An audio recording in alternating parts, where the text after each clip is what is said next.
Hi, I'm Jane Metcalf from Neo.Life, and I am here with Arvind Gupta, who is the founder of the IndieBio accelerator here in San Francisco.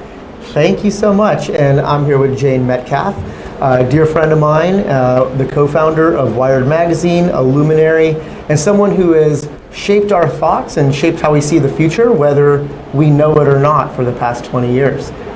So I think that the companies you are incubating here at IndieBio are going to have an enormous impact on our future, which is one of the reasons why I love coming to your space. I love meeting your portfolio companies, and I think you guys just totally rock. Thank you so much. I appreciate that. That's my hope as well. We at IndieBio have a unique business model that allows us to try really, really risky things. And we take that very seriously, and we take that ability and that responsibility very seriously. And so the way I think about what we do at IndieBio is really investing in companies that both, in two different major groups. One is human health. So we're trying to solve disease of all sorts and enable people to live much better and much longer, happier lives. And on the other side is planetary health, which is to find technological solutions that would help ameliorate a lot of the bad decisions we've been making in the past 100 years, but also figure out a way to create a sustainable supply of goods and services that help people have what they want without destroying what we have. Mm-hmm. So you said risky. So really risky things. Yes. So don't you think that cleaning up the planet and curing disease are not risky businesses? I mean, you know, especially since you're using like really smart tools and really smart approaches. You have these amazing teams. Right. I mean, what's risky about it? Gosh, so much is risky. Well, one is generally, biology is so messy. It is, you know, computer code, you type out a set of instructions, and if you miss a semicolon, it doesn't work, right? Because it's that precise. So that's risky. Well, you find the semicolon, right? Like, because you can debug it. Whereas in biology, a lot of things that you're debugging, it's so complex that you can't find the semicolon. And if you do, that semicolon might change over time. It might come back. And you didn't add it back. The organism did. Right? But you didn't know that the semicolon was actually related to the hashtag. Absolutely. Yeah. And these are the interconnected systems that are so complex. And I think, you know, but we're gaining so much knowledge as we go. And all of this is now feeding data systems that allow us to extract insights in new ways from machine learning and deep learning that we're seeing an acceleration, really, from both data collection as well as learning, and the number of postdocs and PhDs being created worldwide. I mean, it's a hockey stick diagram. What are the numbers? I was looking at that, like molecular biology and genetic counseling or genetic engineering. Yes. You know, chemical engineering. Like, what are the actual stats? I don't know. You know, it's a good question. I should have that stat off the top of my head. Oh, no, it's all good. I should have the stat, but they're in my decks. Yeah, okay. But it's amazing to see the number of, if you look up the number of patents granted, the number of PhDs being granted worldwide, including in the US, it's increasing literally exponentially. And so what the risk is that what you're trying to build will take too long. And that the complexity creates a timeline that's outside of the investing window of today. And so there's a real problem where VCs today have vehicles that are about 13 years, 10 to 13 years. A lot of the great innovations that we need to make will take 20 years. And so, you know, it's hard to get the entire ecosystem to finance something that is incredibly hard and incredibly risky. So you're right that the fund can last for 13 years, but they want an exit in 5 to 7. Correct. So it's even more pressure. It's a lot more pressure. It's a lot more pressure, and then, you know, a lot of Silicon Valley is momentum based, and I'm sure you've seen this. And so things get hot, and they get momentum. The corollary is also true. Things get cold, they slow down because they take time, and people forget about it. Right? So that's an interesting question. I mean, you guys, what year were you founded? I started IndieBio. The first batch started 3 days after my first daughter was born, so March 1st. Busy time. Busy time. March 1st, what year? 2015. 15. Yeah. So have you seen, I mean, honestly, that's only 5 years. Oh, wait, hold on. 15? I'm sorry, 2016. I should know this better. You should probably know My daughter is 4.5 years old. So we'll do a big deal on your 5th anniversary. Exactly. This is just 4. This is good, 2016. But that's interesting because we launched in March of 2017. So there you go. Yeah, that's kind of cool. Yes. But what I was going to say is, Silicon Valley understands, that social media, as a growth vehicle may not be the next big thing. Right. Right? That anything that's machine learning and AI driven clearly is. Right. But I think, John Doerr famously said, all the smart people are doing bio. Right. And when did he say that? A while ago. A while ago, yeah. Like 3 or 4 years ago. Interesting. And so, what I'm curious is, in the 4 short years you've been doing this, have you seen a change in, who the potential investors are for IndieBio companies? Absolutely, massively.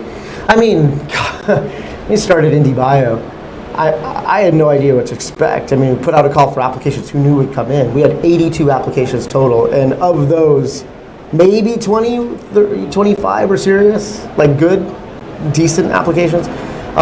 And the people that were funding our companies were angels. Some good ones, Scott Bannister, the Partovi twins, Declare Foods, but there wasn't, early on True Ventures was around, but there was very few people thinking about biology, especially biology as a technology. Biology was still life sciences, therapeutics. Yeah. Right? That's what you did with biology. Right. No one was really looking at biology as a platform to create solutions for world-scale problems. Right, they're looking for molecules that hit targets within cells. Yeah. Right, and so that's completely shifted. And I think all the main funds in Silicon Valley, A16Z has a biofund, DCVC has a biofund, Mayfield's doing excellent. There's several others that are, Coastal Ventures has been doing this for a while. So all of these billion-dollar funds, right, are now putting real attention towards a significant part of their portfolio is becoming biology based, and I think that's a great signal for the world. So do you find a big difference between saving humans and saving the planet in terms of who wants to invest in what? Yes, there's actually quite a big difference. And so, a lot of the Silicon Valley VCs that are interested in human health are often on the digital health side of things. It's more natural to them. You use the phone to scale a service of some sort that allows behavior change or something like that, or you have a diagnostic, some medical records. Exactly. There are some that'll do therapeutics now, as 23andMe just announced their first drug. Absolutely. A dermatological application. Yes. Yeah. And I think there's a lot of funds that are understanding that biology can affect how we make things and how we make things more sustainable. And so the the sort of food revolution that we were part of has helped a lot of VCs and have created real returns. Say, okay, there's actual consumer change and consumer adoption here that we can't ignore, and so that money's coming in. And then they're discovering SynBio can do all sorts of other things with planetary health, and I'm seeing now the wave shift from just food to other materials that go into building the world around us, not just what we consume. So what's the easiest pitch for you? A food company, a materials company, or like a human health application, or an environmental cleanup? Those are your 4, right? Yeah. So for me to pitch like a Series A investor, right, to becoming, has different strokes for different folks sort of thing, right? Like, I mean, that's one of the benefits of what I do is you just have to know what people want and what their businesses are centered around, and then you go to them. So like, because we do so many companies, one of the most important parts of my job is to know what everyone in the Valley wants. And what they're looking for. They don't, we're not going and looking for what they quote unquote want, but right. There are certain firms that are extremely interested in platform therapeutics. Mm-hmm. So you would take your platform therapeutics companies to that. Right. And so but these days planetary health is getting easier. It was always the hardest. Like I did, Lindgrove is a company we did that's creating wood without trees, without having to cut down trees. Obvious climate change implications there. And it languished for a while, and people just kind of get it, I don't get it, and now people are getting, they're getting traction, right? We did Before you go on, please. This seems like a good time to ask you about the koala bear attached to your shirt and everybody else around here. What's going on with the koala bear?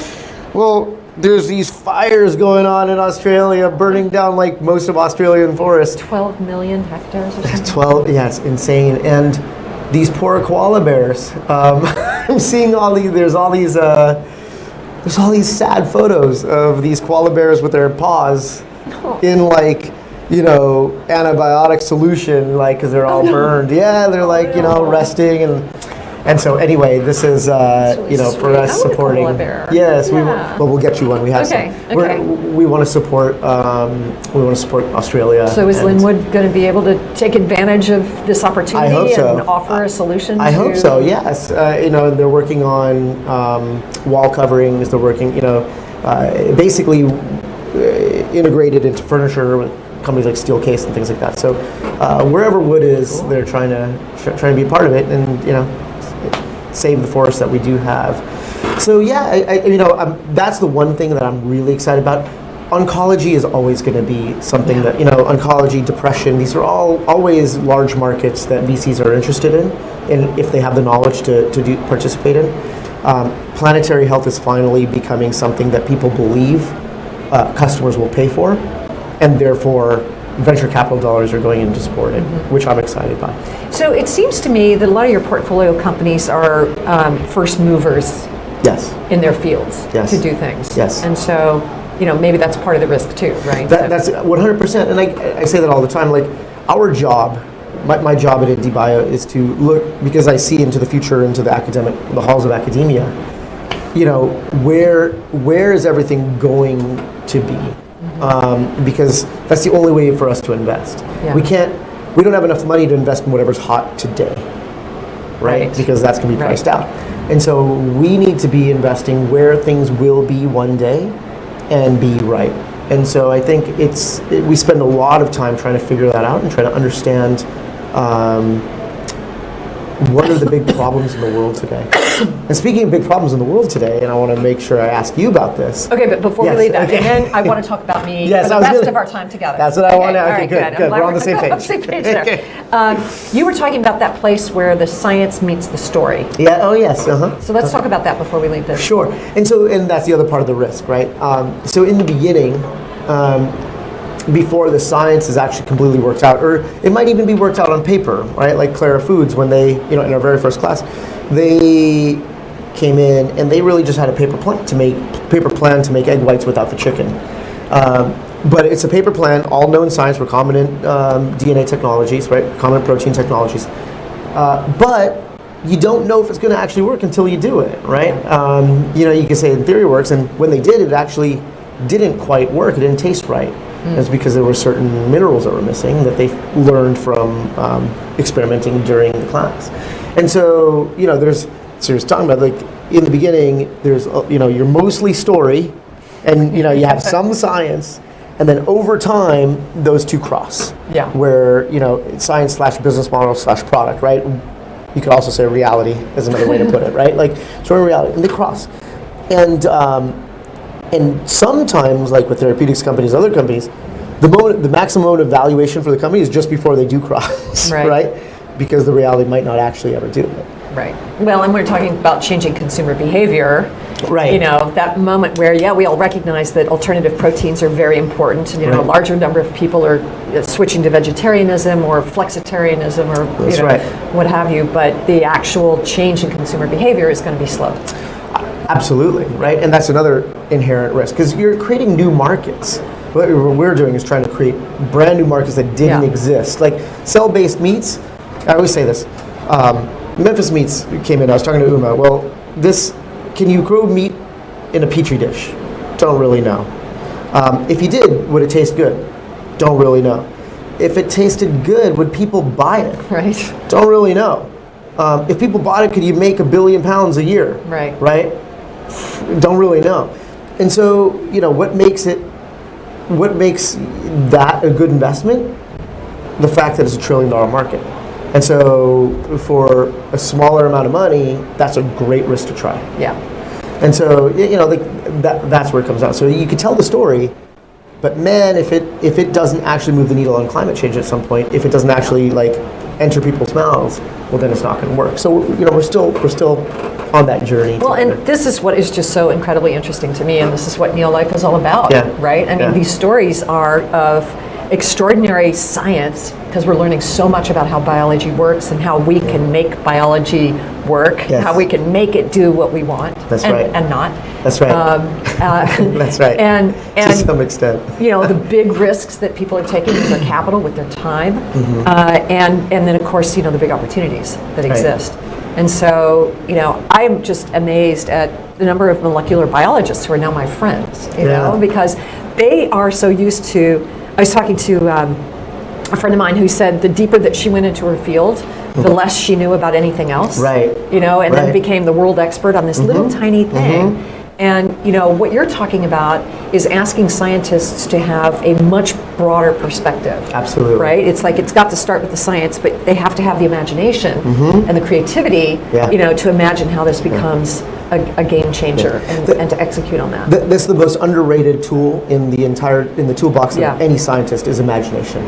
And I was on some panel and someone asked, what's the number one thing a scientist need to create a great company? And everyone's like, talking about tools. And just imagination, right? And I've seen it from just funding over 100 companies, right? Like great founders can imagine how the future will be with their product and understand how best to deploy it because of it. And I think spending time, and it requires time, it requires quiet time to have that imagination. Yeah, I think it's really true. We don't really give ourselves in this fast-paced, social media-driven age to have that quiet time. So this is why science fiction is so important. Yeah. So so you just launched Neo.Life. Neo.Life. 25 visions of the future. I like it when you say it. Yeah. Okay. 25 visions for the future of our species. Oh, of our species. I'm sorry. Okay. Yeah. Fantastic. And so, the book is a collection of stories, basically. Yes. They are, scientists telling the stories. In some cases, there are science fiction writers telling the stories. In some cases, there's actual science fiction. And there's also visual art in there. Wow. So it's 25 different people who basically were asked to, tell us what their positive vision of the future is. Because science fiction is, first and foremost, fiction, and fiction requires conflict in order to be interesting, which is why so much of science fiction is dystopian. And yet, science fiction gives us our sense of the future. Sure. Right? And the way it's presented, and especially when it's presented visually in film or comic books or what have you, it's dark and it's, apocalyptic because that's great drama. Right. And I thought, what if we took, science fiction and applied that to the actual science, but said, let's have it be bright and sunny. Right, sure. Let's have it be clean. Let's use less water, less land, less pesticides and fertilizers. Let's try and fix genetically inherited diseases. Right. Let's try and cure cancers or match molecules with the cancers that they can treat.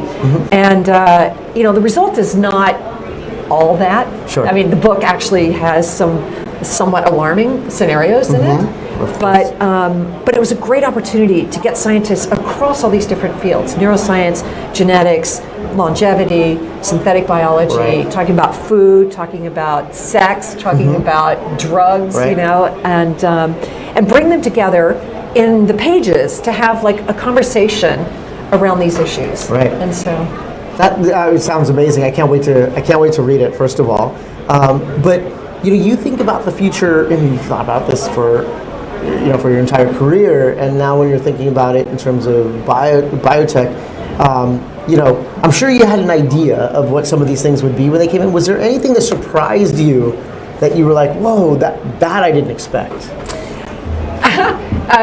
There's actually one in particular that I was very surprised by. So this book was the result of a meeting, a series of meetings I had over the course of a weekend.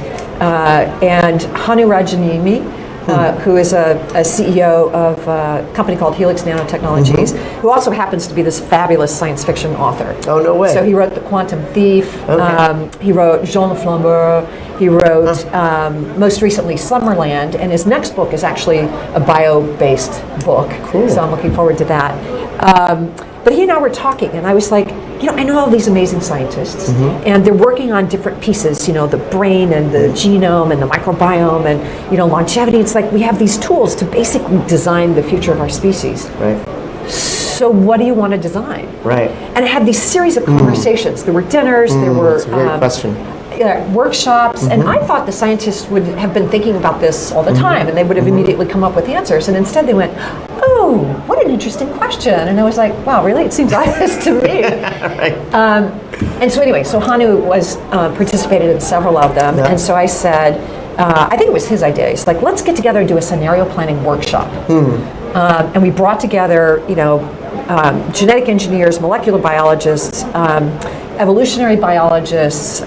We had AI people, robotics people, some food people, some VC. It was a great thing. Hanu and his wife Susanna hosted it.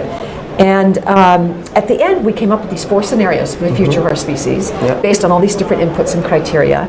And we said, Hanu, write up one of the scenarios for us, and that will be the outcome of the workshop. Interesting. So I said, Hanu, your piece will be the foundation of our book. It will be the first piece that we commissioned for the book. And we talked about positive visions for the future and everything.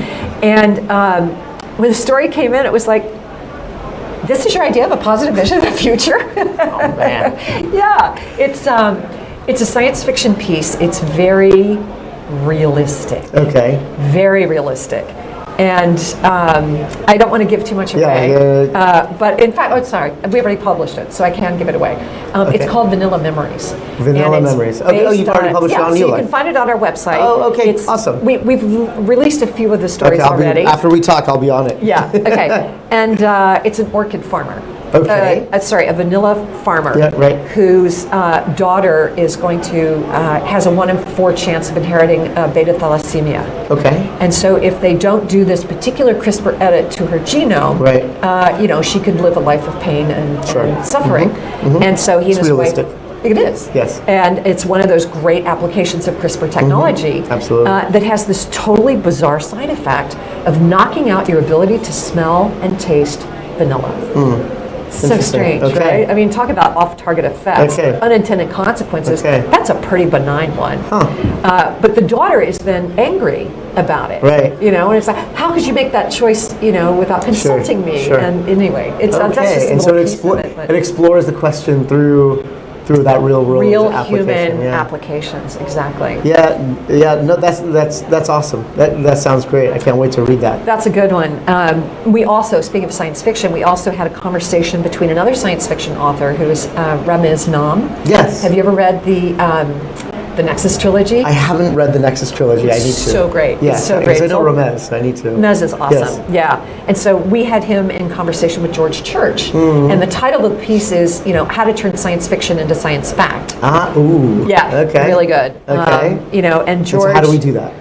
Well, I mean, look at his lab, right? I don't know how many. Oh, George. Okay, so that was the conversation with George, and how does that happen? Okay, great. Exactly. So that's another piece of the book, and he was talking about some pretty interesting things that, like for instance, maybe you should just know once you start to get serious with somebody whether or not you're going to be a genetic match. Right. And so it's like basically the genetic mating game. Yes, I remember that. That was just announced. I mean, I find the company that they spun out doing organ transplant, organ development in a pig chassis. To be quite interesting, a humanized pig model. Exactly. For organ donations. I mean, so their lab did 62,000 individual CRISPR edits to prevent the pig from developing the PERV virus, the porcine retrovirus, which would eliminate the opportunity to use it as an incubator for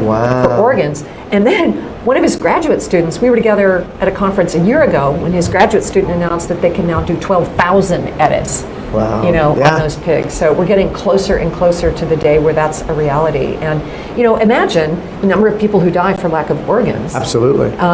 Imagine that not being an issue anymore. Absolutely.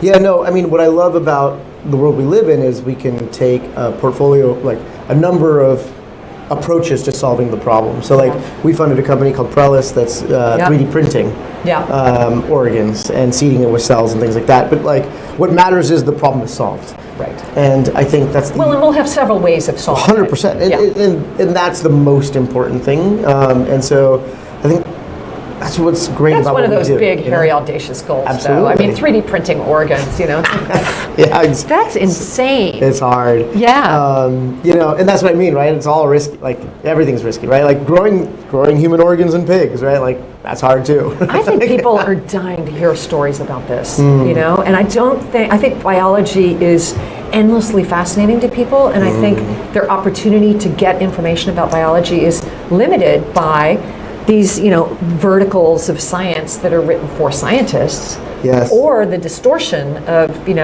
general and mass media, that don't really get the science right. Right, it's very true. We have Bill Bryson, right, who just wrote he's written several books about the body and about biology, but we don't have, physics seems to have a large continual body of work of trying to explain what they're doing. Exactly. Why do you think biology doesn't have that quite same body of work that physics does? It's a good question. I mean, as the chief medical officer of my family, I'm endlessly interested in this. And in fact, that's how I got involved in Neo.Life in the first place. Why I started it. Yeah, tell me about that. So I'd left Wired. We were doing some startup investing, and we invested in a friend who wanted to start a chocolate factory.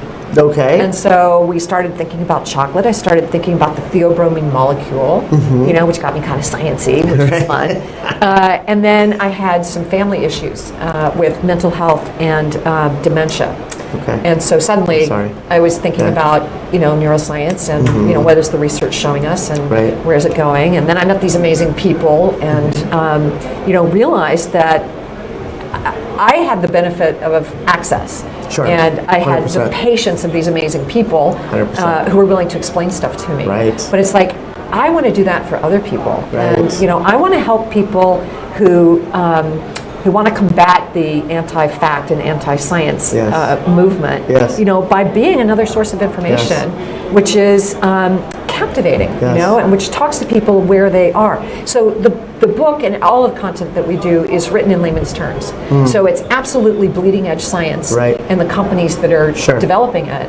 But it's written in a way that any motivated person can understand. Completely accessible. What I'm trying to do is piece it together and give people a vision of where we're going that's based in fact and knowledge and not fear and disormation.